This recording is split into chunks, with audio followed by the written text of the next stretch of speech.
Welcome to LG PathLab's monthly pathology webinar series. Today's topic of discussion is molecular classification of endometrial carcinoma and their role in management. We have invited Dr. Moushumi Suryavanshi for presenting this great topic, who is a senior consultant in molecular diagnostics at Rajiv Gandhi Cancer Institute and Research Center in Delhi. She has 20 years of experience. She is a MD pathology with training in oncopathology and PhD in cellular and molecular oncology. She has 48 international and national publications, 63 international and national lectures, more than 20 research projects with 2 book chapters to her credit. She is a reviewer for 9 molecular journals. She has been at the forefront for founding the molecular laboratory at Rajiv Gandhi Cancer Institute and Research Center in Delhi since its inception. She has organized many molecular workshops. She has been trained in various molecular techniques. Welcome, Dr. Moushumi, and please, you can start with the presentation. So good morning, good afternoon, everybody. So wherever you are, I'll be speaking on the molecular classification of endometrial cancer and their role in the management of these patients. So before I start with my presentation, and I would like to welcome you to the world of molecular and immunotherapy by this painting by Sushan Dubiner. If you look at this painting, it is a cell painting. So it is a cell garden. This painter has imagined the organelles of the cell as a garden, and it is the same with molecular. There is a lot of creativity which is there. Here art meets science, and at times the therapy which is prescribed could be worse than the disease itself. And whatever we do, we usually try to move by the guidelines, but then you also have to remember that guidelines are helpful but not the gospel truths. So based on these fundamentals and starting this streak of creativity in you all, I would like to start the topic for today, so which is the molecular classification of endometrial cancer. So before we go to the classification, so let's see what we know so far. Endometrial cancer is the 6th most common cancer in women globally. The incidence rises with the aging population. The incidence rises with obesity. 75% of the women who have early stage disease are either stage 1 or stage 2 and have favorable outcomes. In fact, the overall survival is around 75 to 90%. And majority, that is around 50%, have endometrioid type, histological type, endometrial carcinoma with low risk factors. And up to 10% are non-endometrioid cancers. So the women who reoccur and present with higher stage, response to conventional chemotherapy is low and the clinical outcomes are extremely poor. So this is what I'm trying to highlight. Then in endometrial cancer, most of the women present as low risk candidates, but there is a very small chunk, which is around 15% of the women which have a high risk disease. And in these 50%, these do not respond very well to chemotherapy or other kinds of treatment. And another very strong prognostic factor is the presence of lymphovascular invasion. So you all as pathologists recognize that this is a very important factor in deciding what type of treatment these patients will get, along with the lymph nodes, of course. So what is the treatment of endometrial cancer? So first, for the low risk candidates, which comprises around 50 to 55% of the patients, most of them will do well with just surgery alone. And most of the times it is also laparoscopic surgery. And around 30% of the patients which are at intermediate risk, which means the stage 1B, grade 1, 2, or stage 1A, and which have histological grade of 3, or endometrioid type, endometrial carcinoma. So they, along with surgery, are also offered vaginal brachytherapy. And around 15% of the candidates are high risk. So these are the ones which are grade 3, stage 1B or stage 2 with grade 3 or with a serous or clear cell morphology. So these patients have pelvic radiotherapy and plus and or minus chemotherapy. But this group is also the one which does not respond well to any type of therapy. So, and in the molecular classification, my main focus will be on this group because the low and the intermediate risk patients are otherwise also doing quite well. Okay, coming to the, before going to the molecular classification, I think being a histopathologist, all of you are already aware that there is type 1 and type 2 endometrial cancer. And in the type 1 endometrial cancer are included those endometrial cancer which are histologically low grade, which do not usually metastasize or have a favorable prognosis. And if you do a ER/PR expression, they show good nuclear positivity. And in the type 2, there are those endometrioid cancers which are higher grade, have lymph node metastasis and distant metastasis also, and they have a poor prognosis and they may not be positive for ER/PR expression. And your serous and clear cell morphologies are grouped into type 2. So that is how we know our endometrial cancer so far at the histological level. Now, before coming to the classification, let's understand how all the molecular classifications go about. So this is a very general slide, though it is showing the endometrial cancers, but for all molecular classifications and blanket, so what is done? So basically, it's a human nature to classify. And what is the main reason why we classify these tumors? We want to correlate either histologically or by the stage with the prognosis of the patient. So that is the main aim when we start classifying. So earlier it was grade 1, grade 2, grade 3, and we knew that the grade 3 would behave worse. So we used to call it grade 3. It's a poor prognostic. So similarly at molecular level, we are trying to do the same thing to classify these patients. So while doing this, so what we do is we look at the mutations at the DNA level, at the gene expression at the RNA level, then the copy number gains also are looked into, and not only that, the methylation or the epigenetic changes are looked into.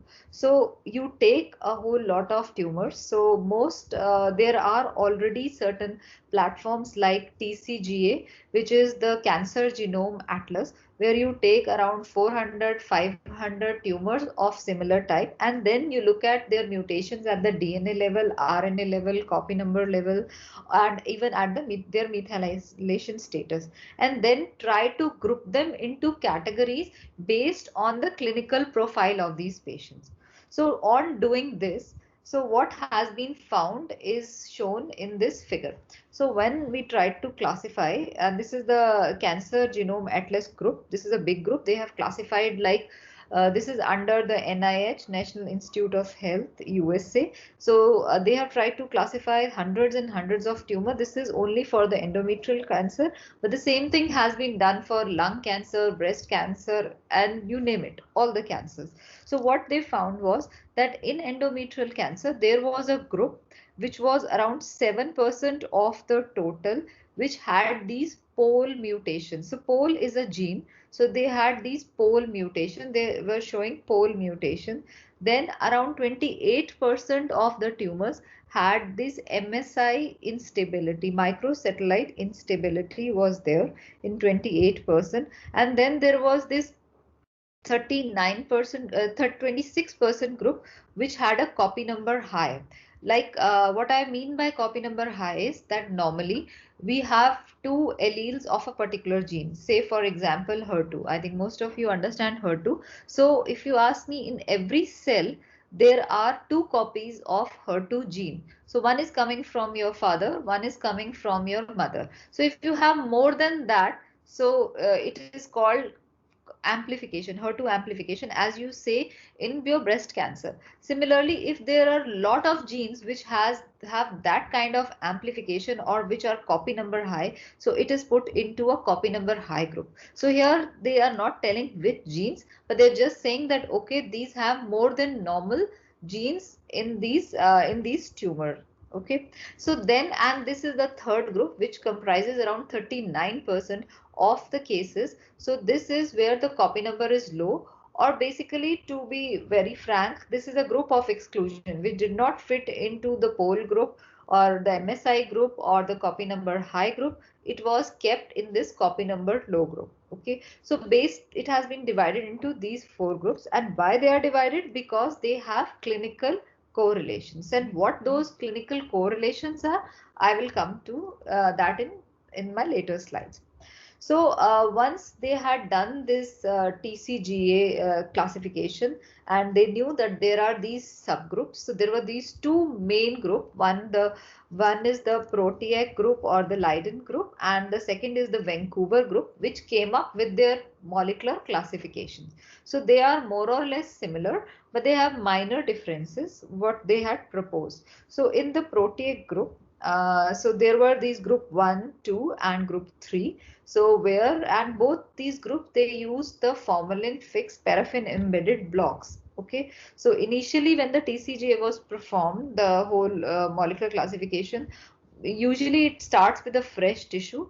But when it comes to the classification, they usually prefer the paraffin blocks because that is the most commonly available tissue. So if you ask me that, being a molecular person, what kind of tissue I would prefer is, so given a choice, obviously a fresh tissue, but because it does not have any manipulation by the formalin, or because formalin itself can create havoc at times. But since we live in a real world, so and our molecular techniques have improved a lot, so we can now work with formalin fixed paraffin embedded tissue. So these are the same blocks which you used for your HNE slides or for your IHC slides. So these blocks were used, and the patients were grouped into these put into these 4 groups.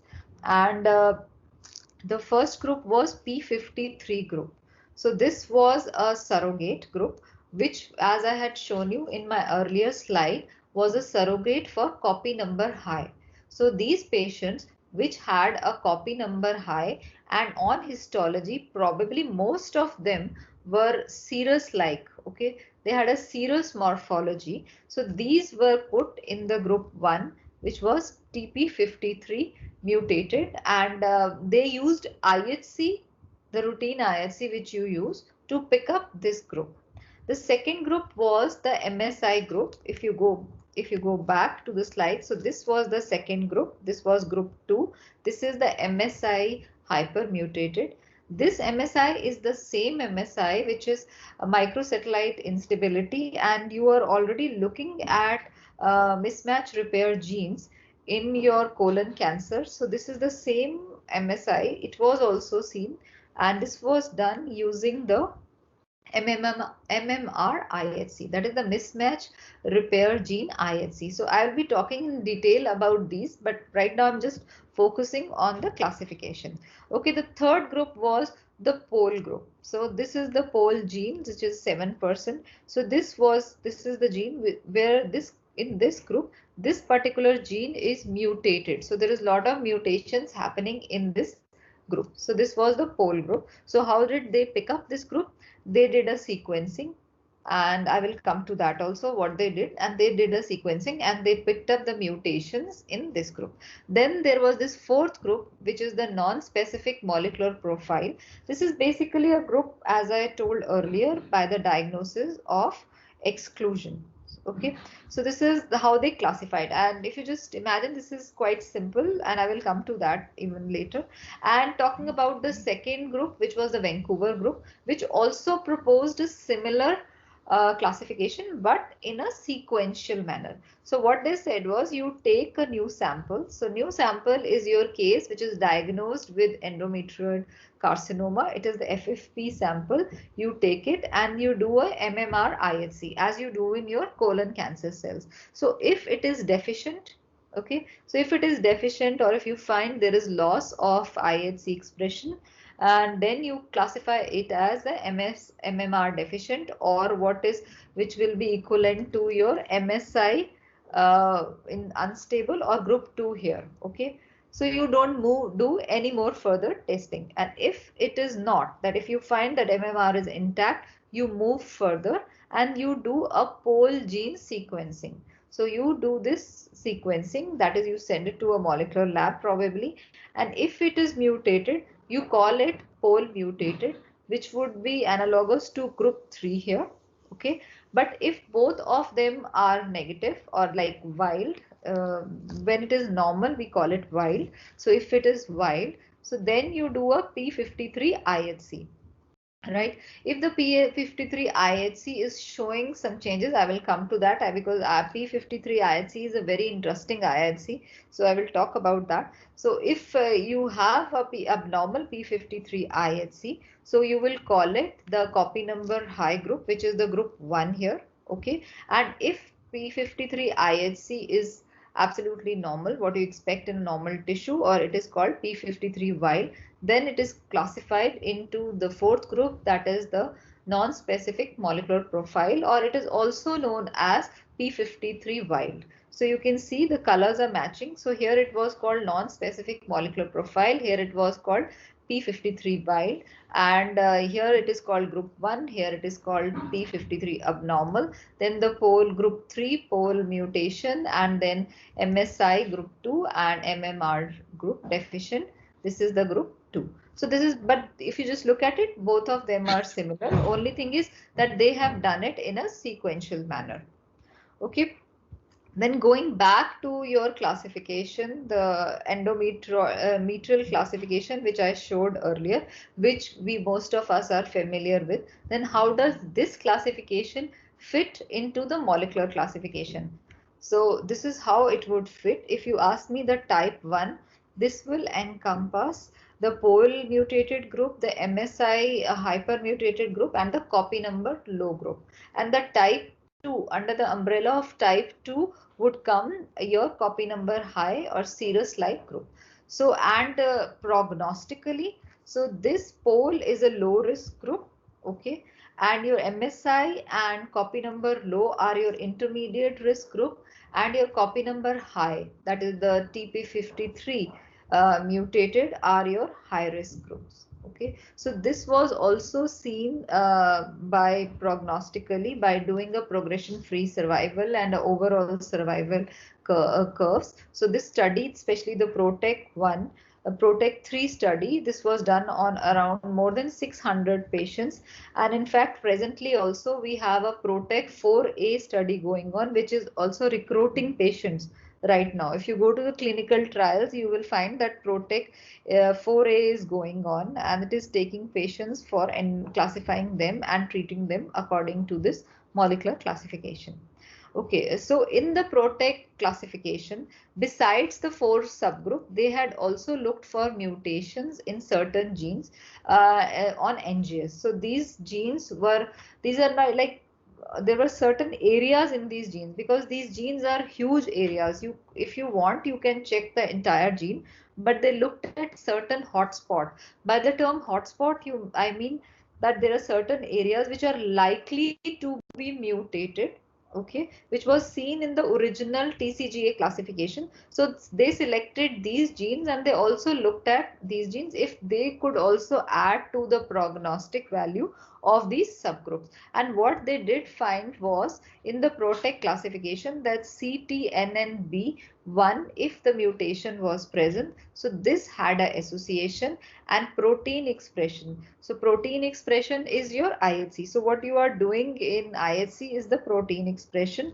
L1 CAM also has a correlation. So what is the correlation? I will just come to that. So L1 CAM IHC, though this is not included in the molecular classification, but these were very important findings. So in case you want to have a research project, or maybe this also comes into the guidelines that we have to look for this IHC, but presently these are just the findings. Okay, so what they found was that the patients who had LCAM overexpression, it was a strong negative prognostic factor in endometrial cancer, and around 7 to 10% of the patients of endometrial cancer have IHC L1 CCAM positive.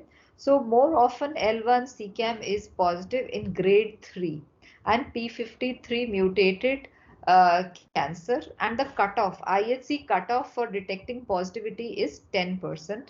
So for high risk patients, the cutoff of more than 50% is more appropriate. So if you have a L1 CAM IHC which is positive in more than 50% of the tumor cells, so this is likely to indicate a poor prognosis.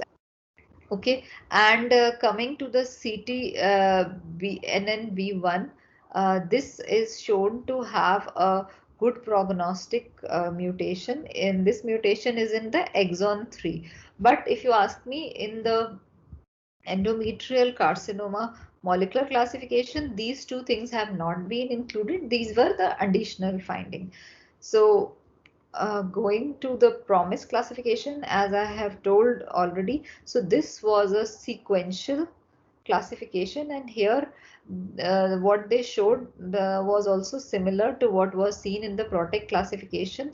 The best performing group, as you can see in this Kaplan-Meier curve, is the one which has pole mutation, and and below it is the one which is MSI unstable, and then is the one which has no copy number alteration, and the worst performing group is the one which has copy number alterations. Okay, coming to how each of these subgroup is to be analyzed. So first, coming to the pole subgroup, which is the group 1 also. So what is pole? So as I told you earlier, pole is a gene. It is the proofreading gene. Another thing is that these mutations have a very high tumor mutation burden. So that is because it is a problem in the proofreading. So your mistakes will be carried forward, and these patients have lot of mutations happening in them, along with the pole mutation, of course. And why this is useful and how this can be used in the clinics, I will come to that later. So they have mutations, more than 100 mutations per megabase. So normally in your normal cancers, on an average, there are some 9 to 10 driver mutations. So there may be just one also which is driving the growth of the tumor, and there are lakhs and lakhs of passenger mutations. So what we are actually bothered for in cancers are the driver mutation, because they drive the growth of the tumor. So if pole is the driver mutation, it is causing additional mutation because of the defects in the pole gene. So then how do we test these things? So this can be done by two methodology. One is a Sanger sequencing. Okay, and the second is a NGS based panel. So Sanger sequencing is like where what you do is you know the sequence of the gene. So what you do in this is you take you make, it is just like you run a PCR reaction. You have a forward primer and a reverse primer of the area which is close to the area of the pole gene you want to sequence, and then you see if your area of concern, that is the supposing the area exon 9 to 14 has been sequenced properly. If there is mutations, you will see it. You can just look at this figure here. Here you see if A is shown by the green color, so G is shown by the black color, and T is by the red color. So here if it is everything is normal, so it will look like this. And this is the reference sequence. So reference sequence, I mean, which is normally present. So which normally should be present if there is no mutation. So if there is a mutation, so you will see that there is one small t, and if instead of t you have a, so there will also be a, which will be a peak in red color. So that's how we pick up. So this is very simplified version. So we pick up the mutations happening in this way. So, and the same thing can also be done by next generation sequencing. So, and clinically, how would you recognize these patients? And I think the pathologist should keep this in mind. So these patients on histopathology will come as grade 3 patients with lot of lymphovascular alveoli. So they will be showing lot of a very happening tumor. And if you look at the age of the patients, so they will be young patients, and mainly they will be thin females. So as I told earlier, that endometrioid cancers are usually associated with obesity, but unlike that, these females will have a very aggressive looking tumor but they will be younger, thinner females and lot of lymph vascular emboli, which normally is a poor prognostic factor, which I told you earlier. But unlike whatever the histology is showing and whatever you feel, these patients are the one who are going to have very favorable outcome. Okay, so that is why you need to recognize this group. So if you miss this group, you will classify this patient as a young patient, as a grade 3 patient, and you might go for additional chemotherapy, radiotherapy, and maybe she wants a baby, so you remove the uterus and you do so much you over treat her. So at such a young age, and there is so much fear which is caused by such aggressive tumors. But these patients actually behave very well. So you can probably just not do such an aggressive surgery in them, and you can give them a chance of fertility. You can preserve the ovaries, or you can do lot lesser things which you usually do for the grade 3 patients. So that is one part. And there is another catch here also, which I will come to it later, which is because of the high tumor mutation burden. So the second group is the microsatellite instability group. Before I go on to the second group, so okay, so what do we mean by microsatellites? So microsatellites are basically, they are small repeats. In fact, 50% of our DNA is a repeat, and they are repeat sequencing. Say for example, A maybe 20 times, 25 times, or 80 times. So then CG, CG, CG. So these are repeats. So, and there are these genes which are called mismatch repair genes, which are, I think most of you know, are MLH1, MSH2, and PMS2 and MLH6. So these genes, what they do is, so whenever there are these repeats, they make sure they are transcribed correctly. So, but when there is a abnormality or mutation in these genes, so this AAA or CGGGG repetitive sequencing get altered. So, okay, this is what we are trying to see. So how do we test this group 2, which is the MSI unstable true? So one is you can do it by IHC, so which I think you are already doing for colon cancer, and it is actually in the NCCN guideline. It is also recommended for your endometrioid cancer. So what normally you see is that in normal person there is supposed to be nuclear positivity of these genes, 4 genes I mentioned. But when there is loss, so this is when you say that the patient is MSI unstable or deficient. That is how you see. And the second is the same thing can done by your PCR, and this is the microsatellite. We have 5-6 regions which have lot of these repeat regions. So these are looked for, and here you can see in this that there are these, this is compared with the normal. This is the normal tissue and this is the tumor tissue. So normally if you have these 5-6 peaks, so if there is tumor which is having MSI high, it will have multiple peaks. So that is how you do it. And the third method by you do this testing and you detect this group is by next generation sequencing, which also has multiple microsatellite areas which are checked. As in PCR, there may be just 5 or 6.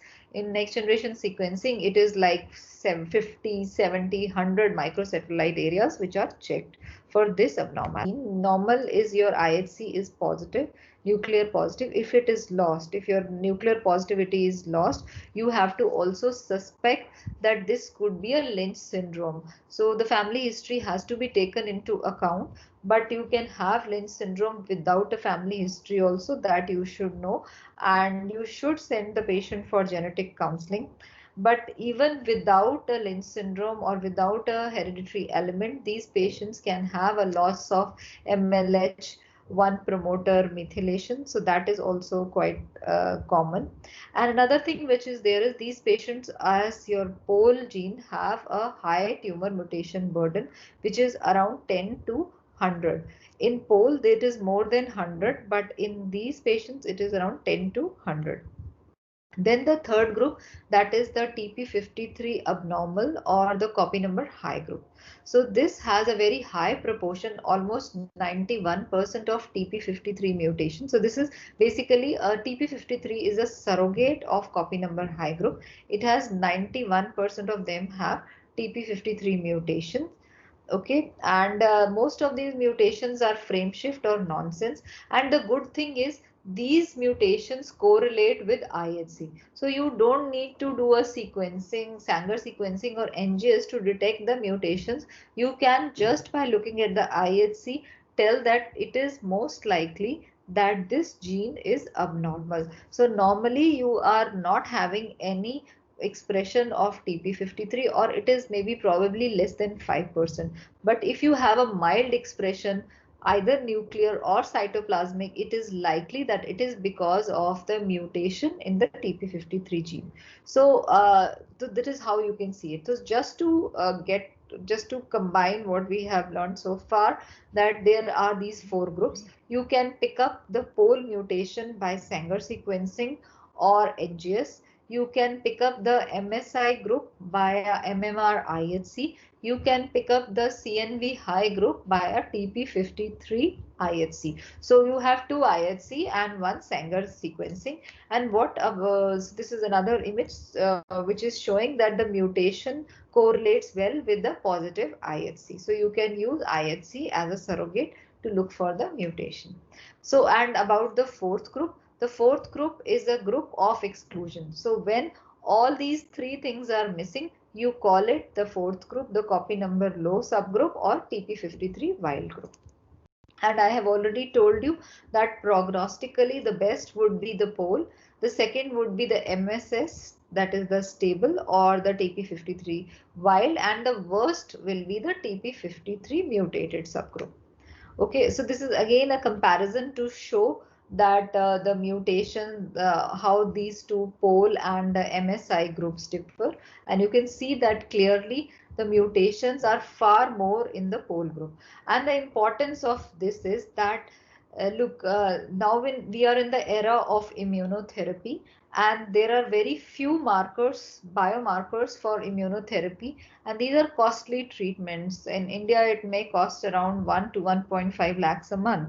And so these are costly treatments and you want them to work, and some of them can have very bad side effects. And high TMB tells you that the immunotherapy or the checkpoint inhibitor therapy is likely to work. So this is also a biomarker of immunotherapy. So in these 2 patients, so if they have, God forbid, landed up into a metastatic disease and you want to treat them, so you can treat them with immunotherapy. And in fact, I have my personal experiences that the patients who are MSI high, that I have seen tumors disappear altogether when they are treated with immunotherapy. So that is the miracle that can happen. So that is why you need to identify these groups all the more. Okay, then again, this is again a comparison between the TP53 mutated and the wild group. And as I told you, wild group is just a group of exclusion. Okay, so and I will also like to say that if this is just a repetition, that if you have both the mutations together, like pole and TP53 together, then the pole takes the is the more important one. The patient will still behave well even if the patient has a pole and TP53. So because the pole mutation is the main driver mutation, it is only the subclone which has a TP53 mutation, and you can have almost 3% of cases which will have more than 1 mutation. Okay, so this is just to show you that these patients who have these abnormal TP53 with MMRD or a pole mutation still behaved well. So the TP53 was just in the subclone. So okay, if from point of view of treatment, this molecular classification will impact the preoperative setting, the adjuvant treatment, the surveillance, and the recurrence of the disease. So coming to the impact in the preoperative setting, as I told you, pole mutation, the disease is rare to spread beyond uterus, and you could think of as a surgeon, if you're a surgeon, about the fertility sparing surgeries, because these are usually young patients, and if the patient has TP53 mutation, aggressive surgery should be done because the tumors are likely to come back. Okay, then on adjuvant treatment, there is no evidence that POL or TP53 mutation will have any impact. So far, we have nothing. So there is no change in the adjuvant treatment. And on the surveillance, of course, you know that these groups, the POL, the MSI will behave better. So you can slightly be following them up at a longer interval, whereas your TP53 groups, you need to catch them up early and you need to aggressively follow them. Okay, and the recurrent disease, as I told you, God forbid if your POL or MSI groups land up in grade stage 4, then they are likely to be very good candidates for immunotherapy. And in fact, MSI deficiency is an agnostic marker across all tumors.